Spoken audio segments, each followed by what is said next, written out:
नमस्कार साथियों, स्वागत है एक बार फिर आप सभी का आपके अपने YouTube चैनल जीतू सर की क्लासेस में।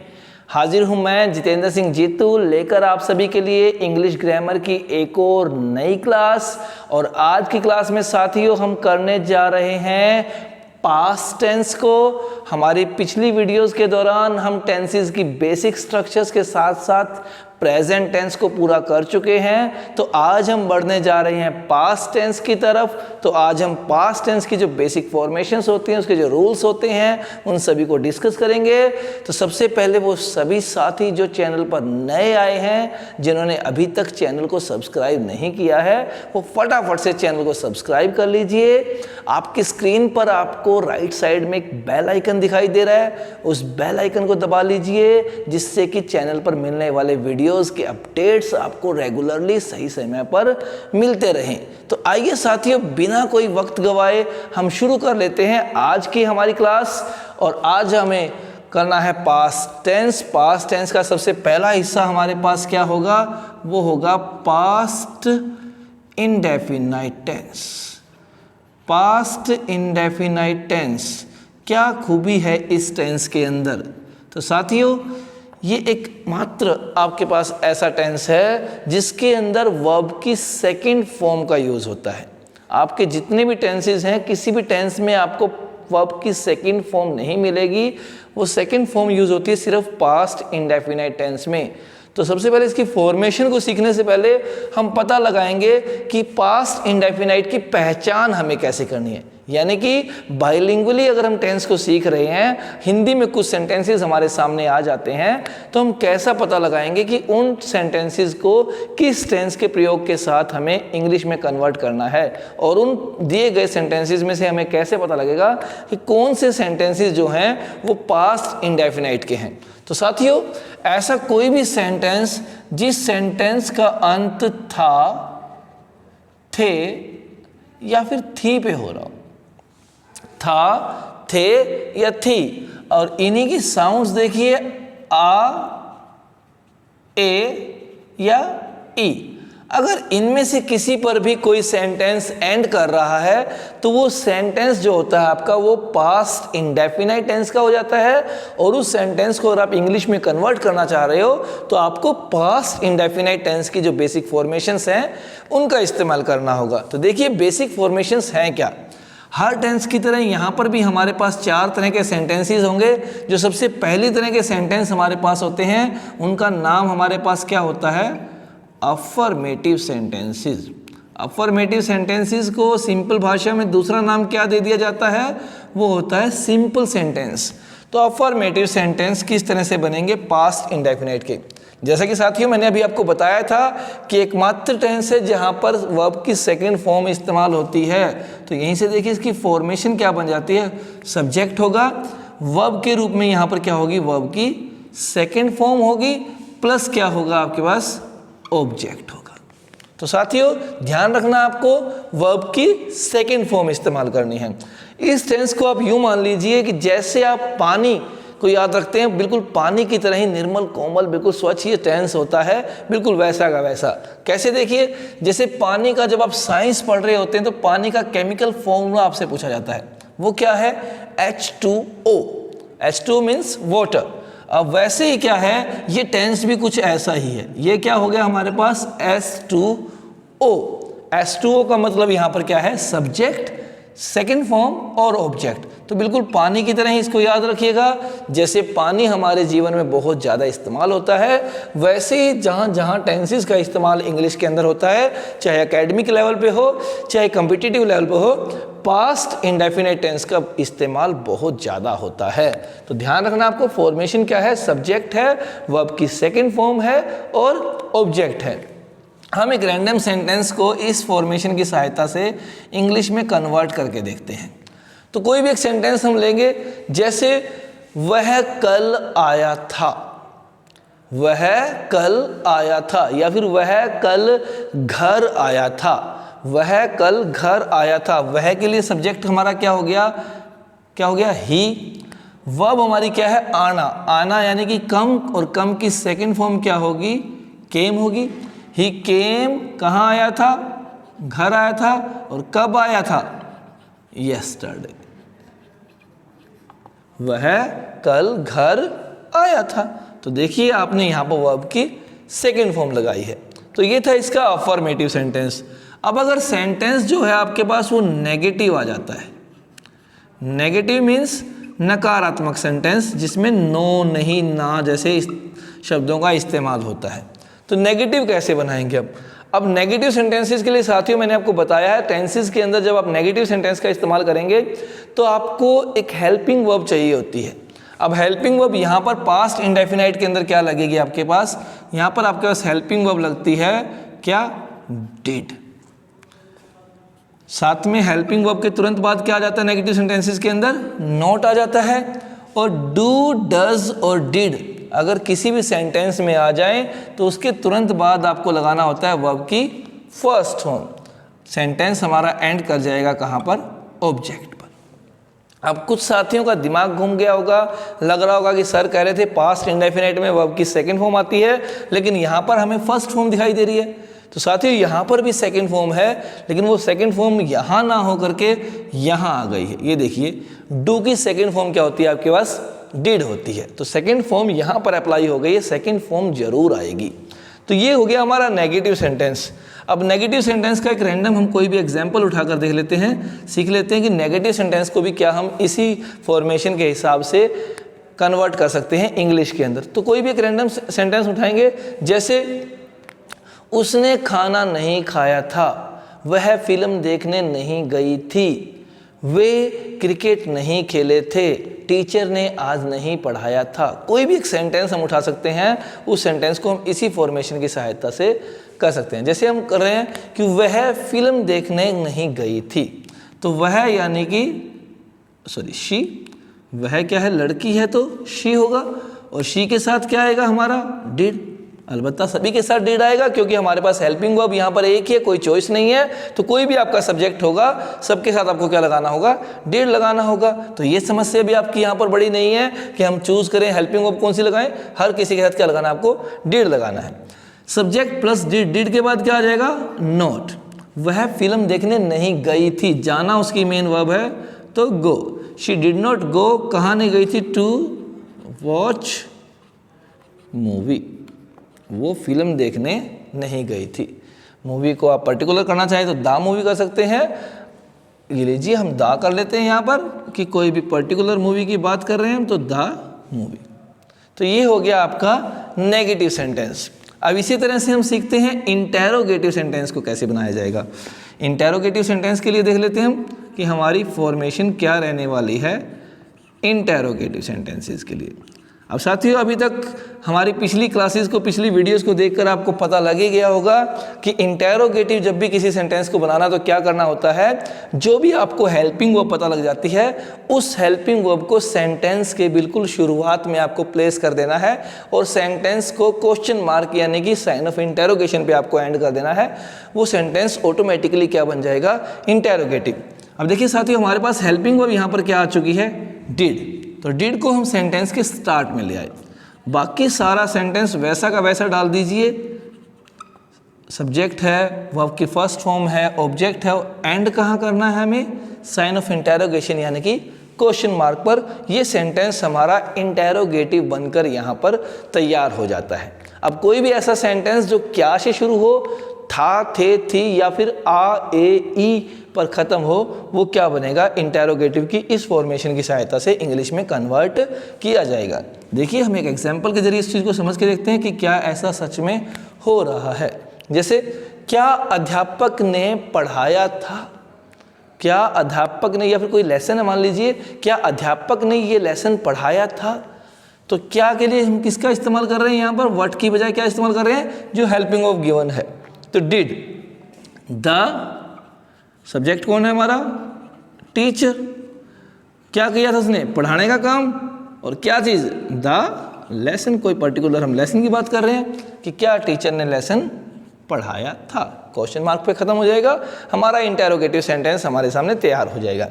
इसी तरह से अगर हमें कहा जाए इंटेरोगेटिव नेगेटिव सेंटेंस बनाने के लिए, यानी कि ऐसा सेंटेंस जो इंटेरोगेटिव भी हो और जिसके अंदर नेगेशन भी हो, कि जिसके अंदर नेगेटिविटी भी हमें दिखानी हो, इंटेरोगेटिव के साथ, उसको कैसे बनाएंगे?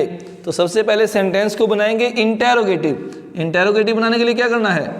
हेल्पिंग वर्ब को सेंटेंस के स्टार्ट में प्लेस कर देना है। उसके बाद आपका क्या आ गया? सब्जेक्ट, और सब्जेक्ट के तुरंत बाद आप क्या लगा दीजिए? नॉट लगा दीजिए। दूसरे शब्दों में इसको समझ लीजिए कि आपने अगर नेगेटिव सेंटेंस की फॉर्मेशन सीख ली है, नेगेटिव सेंटेंस का सिर्फ जो हेल्पिंग वर्ब है उसको अगर आप आगे ले गए, बाकी सब चीज़ें देखिए, ये हेल्पिंग वर्ब यहाँ चली गई है, तो ये जो नोट था ये सब्जेक्ट के बाद रह गया है। वही हमने यहाँ पर किया है, प्लस वर्ब की फर्स्ट फॉर्म प्लस ऑब्जेक्ट होगा और साइन ऑफ इंटेरोगेशन पे इस तरह का सेंटेंस भी क्या होगा? एंड कर जाएगा। तो ये हमारा इंटेरोगेटिव नेगेटिव सेंटेंस इस तरीके से बनकर हमारे सामने तैयार हो जाएगा। तो हम एक एग्जांपल यहाँ पर ले लेते हैं इंटेरोगेटिव नेगेटिव के लिए भी, कि क्या इंटेरोगेटिव नेगेटिव हम इस तरह से किसी भी सेंटेंस का बना सकते हैं। तो देखिए, जैसे क्या वे खेलने नहीं गए थे? क्या वे खेलने नहीं गए थे?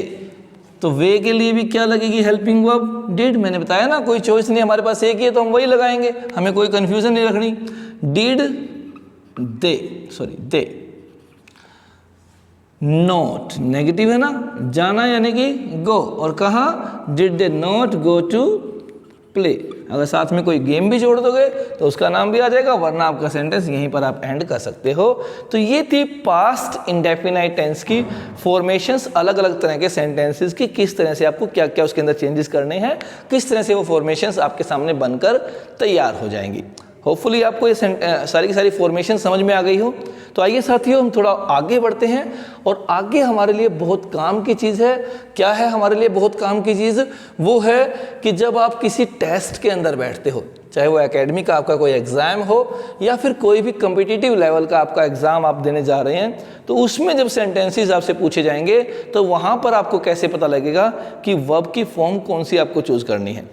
तो हम पास्ट इंडेफिनाइट पढ़ रहे हैं, तो पास्ट इंडेफिनाइट के लिए पढ़ेंगे हम कि पास्ट इंडेफिनाइट के यूजेस कहाँ कहाँ होते हैं, यानी कि किस किस तरह के सेंटेंस में पास्ट इंडेफिनाइट टेंस जो है आपका वो इस्तेमाल किया जाएगा। तो देखिए, uses of past indefinite tense, कहाँ कहाँ इसके यूजेस होने हैं। सबसे पहला और बहुत ही मेन यूज़, बहुत ही पॉपुलर यूज़ है, वो क्या है कि अगर कोई भी सेंटेंस आपके सामने आ जाए कॉम्पिटिटिव या फिर एकेडमिक एग्ज़ाम्स के अंदर, जिस सेंटेंस में आपको येस्टरडे दिखाई दे, या फिर कोई ऐसा सेंटेंस आ जाए जिसमें आपको लास्ट दिखाई दे, या फिर कोई ऐसा सेंटेंस जिसमें एगो दिखाई दे, या फिर क्या दिखाई दे आपको, इन के साथ कोई भी टाइम फॉर्मेशन।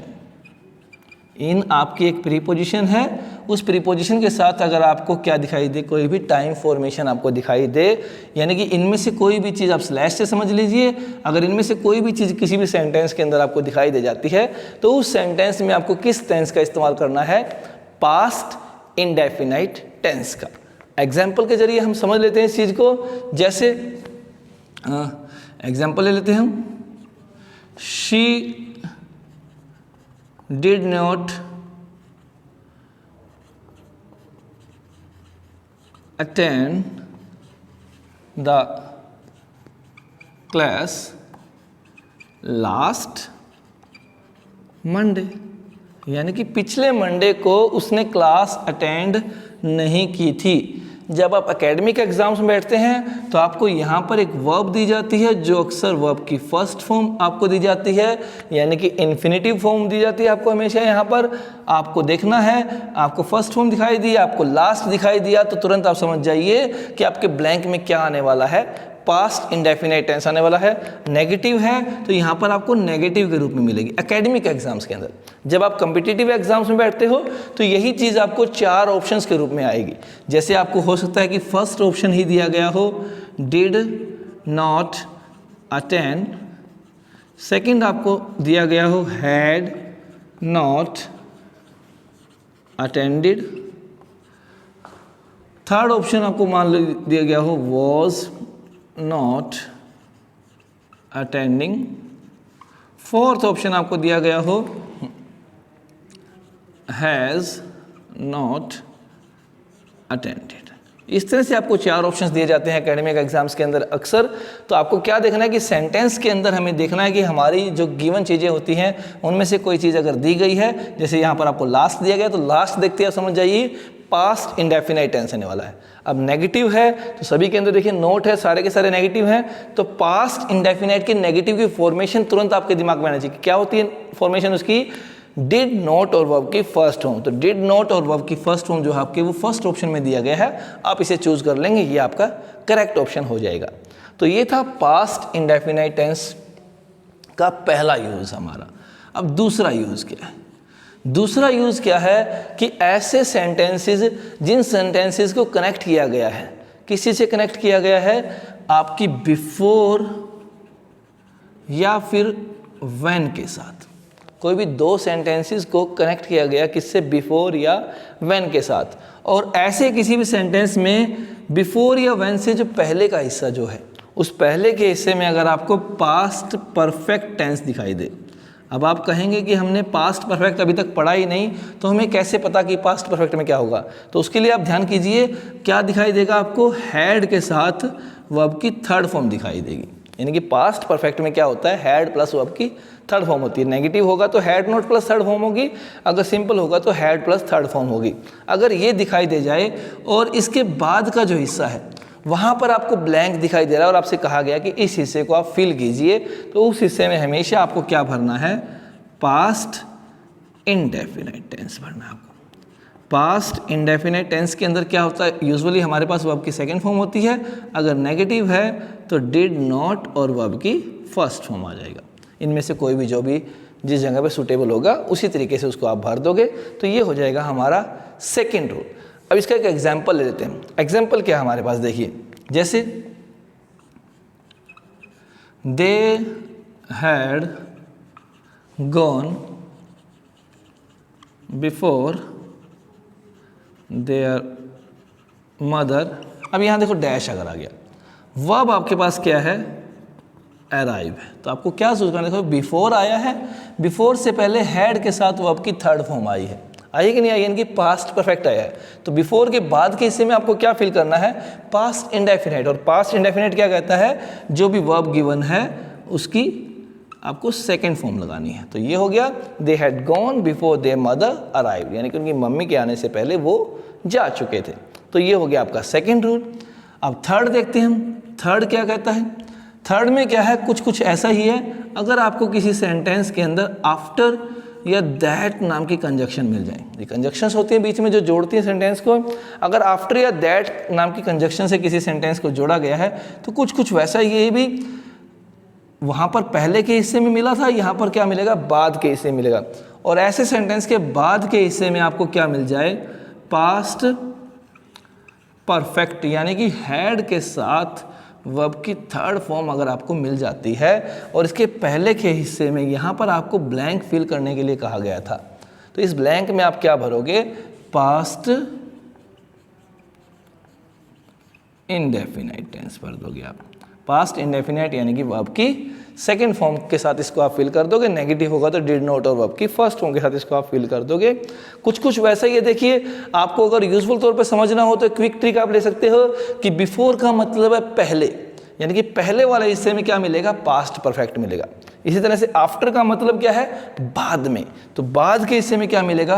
पास्ट परफेक्ट मिलेगा। और जो हिस्सा बच गया वहां पर क्या आएगा? पास्ट इंडेफिनाइट आएगा। ये आपको ध्यान रखना है।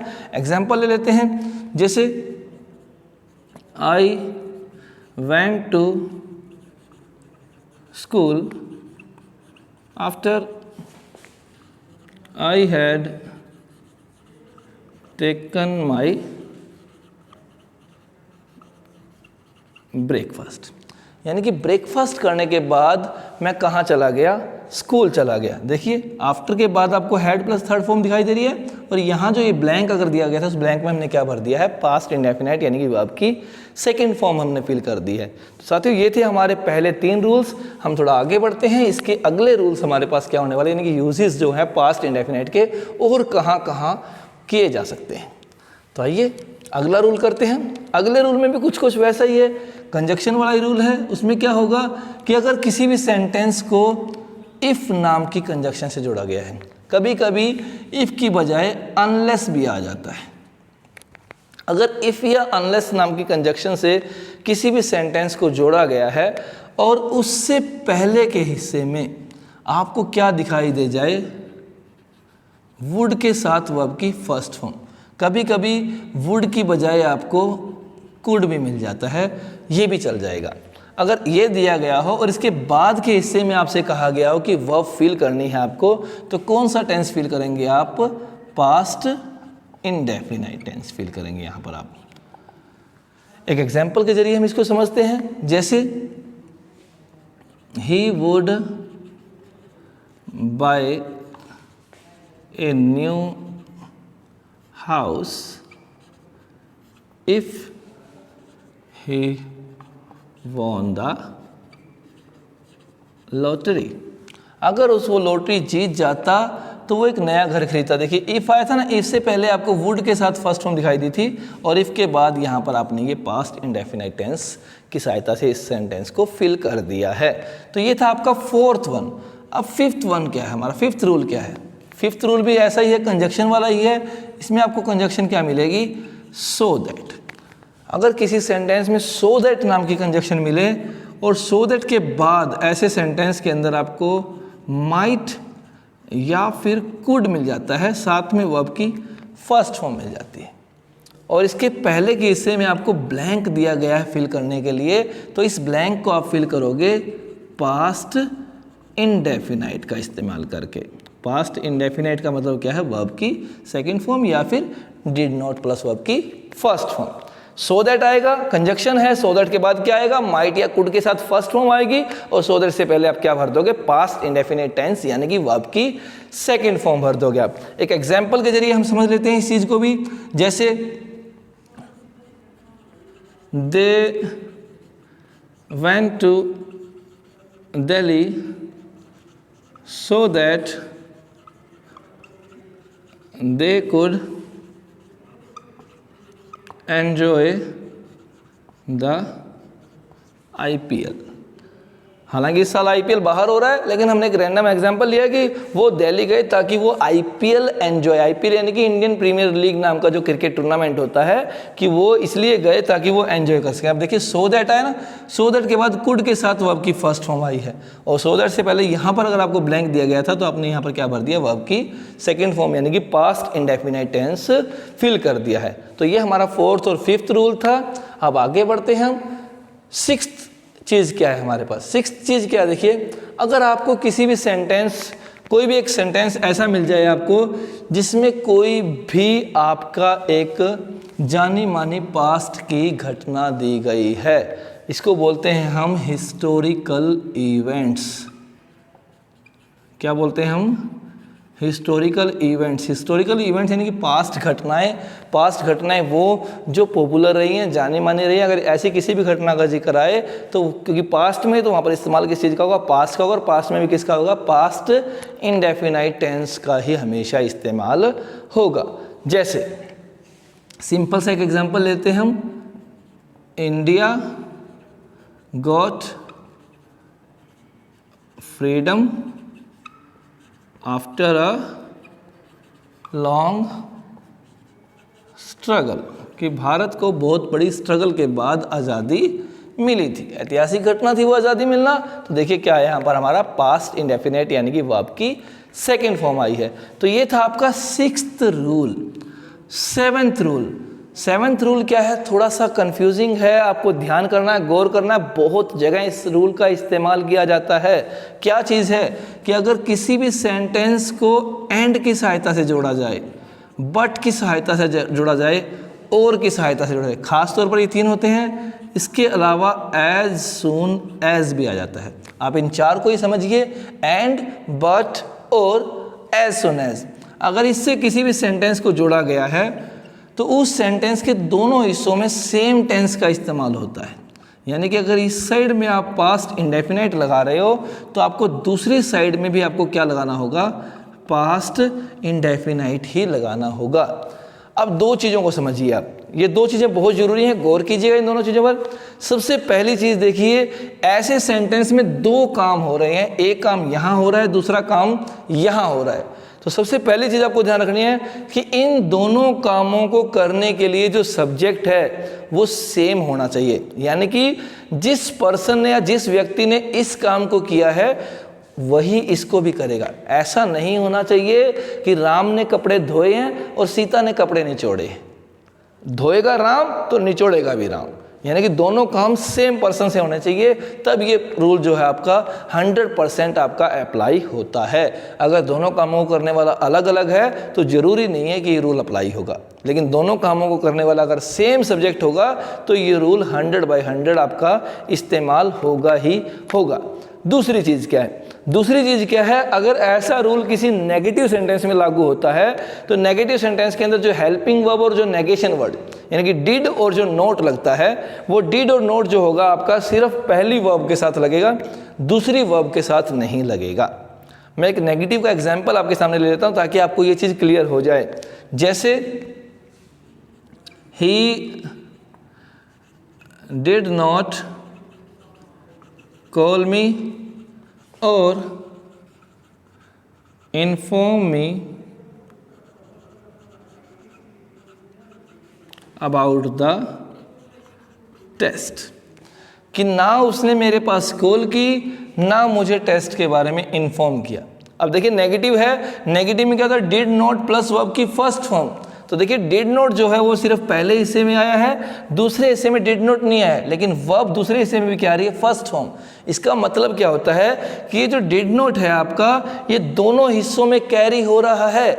जैसे आप मैथमेटिकल इक्वेशंस को समझते हैं ना, कि कोई सेंटेंस, कोई इक्वेशन हमारे पास 5x + 20 या फिर 5x² + 20x, इस तरह से हमारे पास कोई भी है तो हम क्या करते हैं, अक्सर इसमें से कुछ ना कुछ कॉमन ले लेते हैं। जैसे हमने कॉमन यहाँ पर अगर ले लिया 5x, तो अंदर हमारे पास क्या हो जाता है, x + 4। तो ये जो 5x है इसका मल्टीप्लिकेशन जो है वो इसके साथ भी हो रहा है और इसके साथ भी हो रहा है। ऐसा यहाँ पर है, जो ये डिड नॉट है ये इसके साथ भी मल्टीप्लाइड है और इसके साथ भी मल्टीप्लाइड है, यानी कि ये दोनों के साथ है। तो आपको समझना होगा कि दोनों हिस्सों में पास्ट इंडेफिनाइट टेंस का इस्तेमाल हुआ है। तो साथियों ये था हमारा past tense, past indefinite tense. साथ के साथ हम लगे हाथ थोड़ा और आगे बढ़ जाते हैं। अगला जो टेंस हमारे पास है वो है पास्ट कॉन्टिन्यूअस टेंस।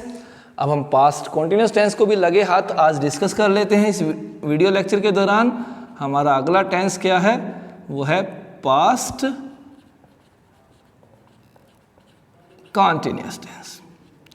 कंटिन्यू नाम आ गया है। मैंने जब प्रेजेंट टेंस आपको करवाया था तो मैंने बताया था जहां पर कंटिन्यू नाम आ जाएगा, कंटिन्यूटी आ जाएगी, इसका मतलब क्या है कि काम लगातार चल रहा है। अब क्योंकि पास्ट का है तो इसका मतलब पास्ट में ऐसे कोई भी काम जो पास्ट में लगातार चल रहे थे, जो फिनिश नहीं हुए थे, ऐसे कामों को हम डिस्कस करेंगे पास्ट कंटिन्यूअस टेंस के अंदर।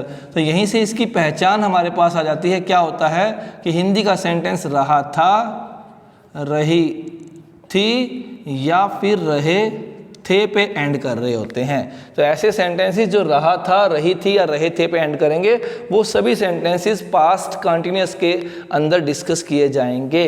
तो इसकी फॉर्मेशंस क्या होंगी हमारे पास? सबसे पहले हमारे अफर्मेटिव यानी कि सिंपल सेंटेंसेस, पास्ट कंटिन्यूअस के सिंपल सेंटेंसेस कैसे बनेंगे? तो देखिए सब्जेक्ट होगा ही होगा, हेल्पिंग वर्ब पास्ट कंटिन्यूअस के अंदर हमारे पास क्या होगी, वॉज या वर होगी, प्लस कंटिन्यू। मैंने आपको बताया था जहां कंटिन्यू आ जाएगा वहां पर क्या है, V1 + ing, यानी कि ing फॉर्म वाली वर्ब वहां पर आपको लगानी है। प्लस में क्या लगा देना है, ऑब्जेक्ट लगा देना है।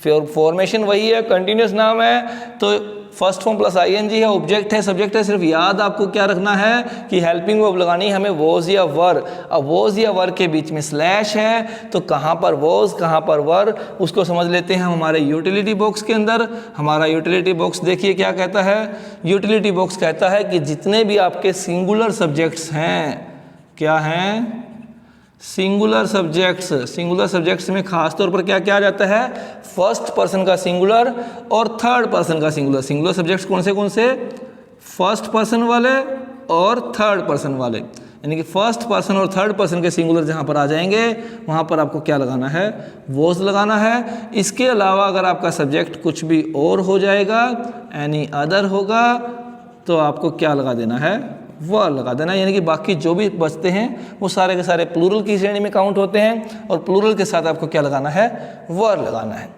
तो ये तो होगा हमारा यूटिलिटी बॉक्स की सहायता से वॉज या वर कहाँ लगाना है। हम इस यूटिलिटी बॉक्स को वापस इसके जोन में भेज देते हैं, हमारा काम पूरा हुआ यहाँ पर।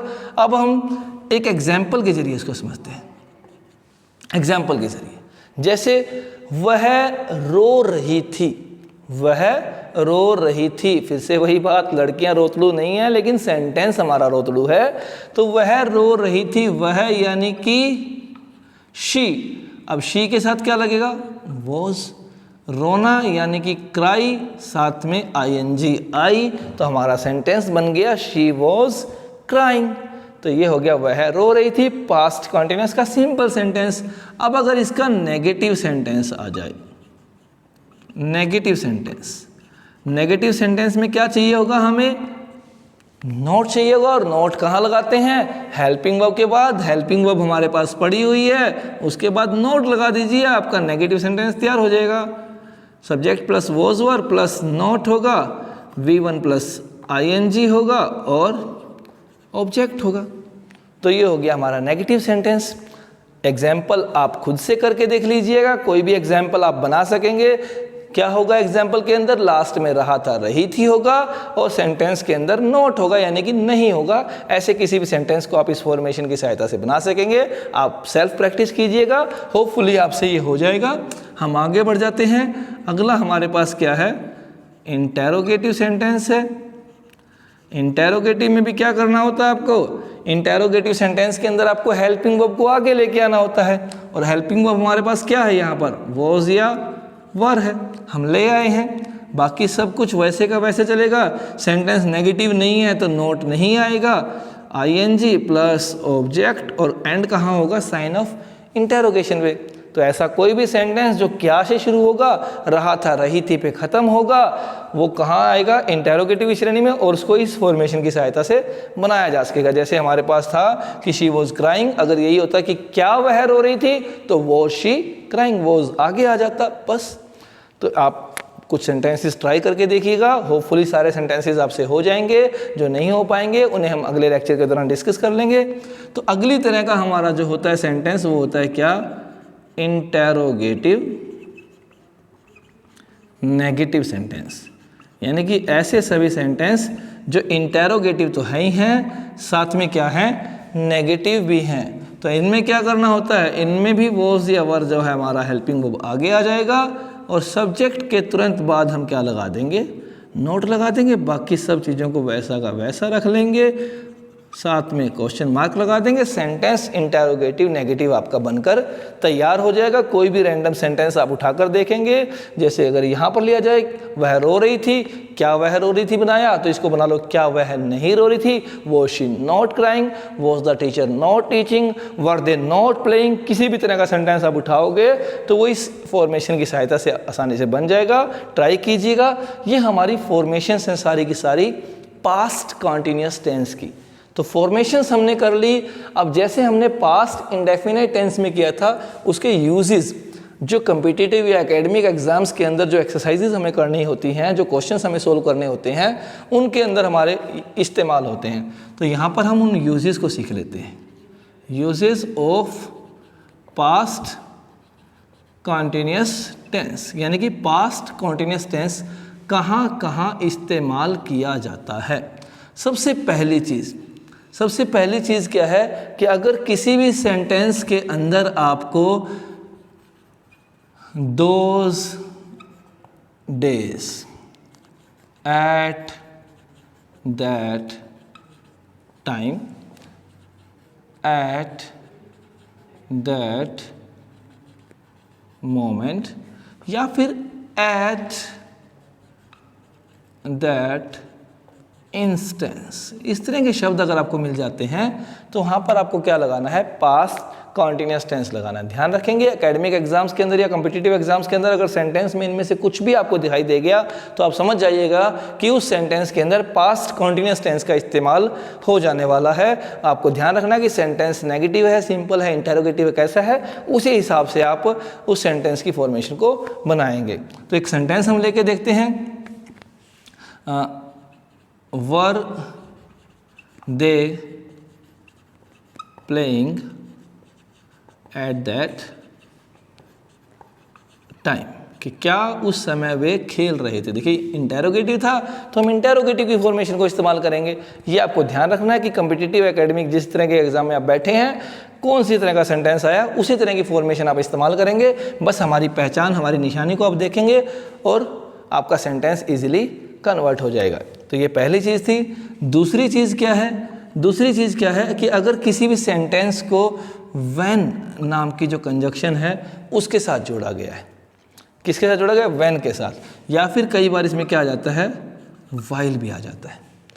और अगर उस सेंटेंस के दोनों हिस्सों में आपको कंटिन्यूटी झलक रही है कि दोनों हिस्सों के जो काम है आपको लग रहा है कि वो कंटिन्यू है, तो दोनों हिस्सों में आपको क्या भर देना है?